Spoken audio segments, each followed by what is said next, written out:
You want to hear about the scariest thing that happened to me this Halloween? And no, it wasn't a jump scare from a haunted house or some kid in a really convincing zombie costume.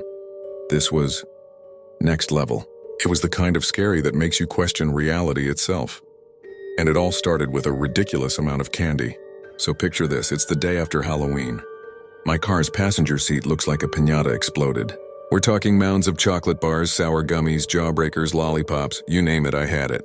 I'd just come from a trunk or treat event, and let's just say I went a little overboard. My sweet tooth was calling the shots, and I was just along for the ride. I'm driving home, the sugar rush is hitting hard. My head's buzzing, my fingers are sticky, and I'm unwrapping a cherry lollipop with one hand, steering with the other. The road ahead starts to get wavy.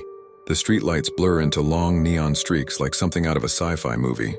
I blinked hard, thinking, okay, maybe that was one too many Sour Patch Kids. But it wasn't just my vision. The world outside my windshield started to shimmer and distort, and then, bam, straight ahead the air itself seemed to tear open. It wasn't a crash in the normal sense. I didn't hit another car or a tree. I drove straight into this swirling, shimmering vortex, a portal. It was like driving through liquid light. My car stereo glitched out, playing a terrifying mix of static and distorted carnival music. The last thing I remember is the smell of burnt sugar and ozone, and then blackness. When I came to, the first thing I noticed was the smell. It was sickly sweet, like rotting fruit and chemicals. The second thing was the color. I was lying in a shallow, bloody pool of something.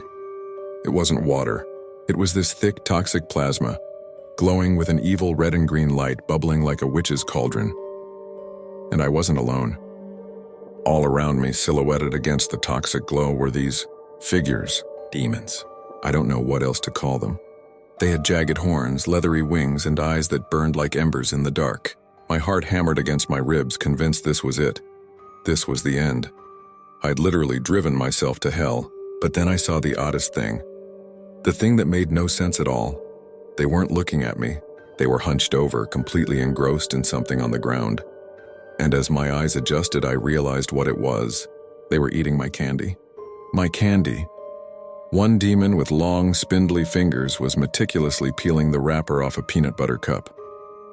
Another was crunching on a handful of candy corn like it was the finest delicacy.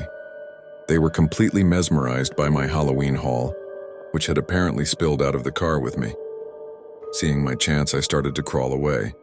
My only thought was, don't distract them from the Snickers bars. I moved as silently as I could, inch by inch, the warm, disgusting plasma squelching under my hands. The demons just kept munching away, totally oblivious. I thought I was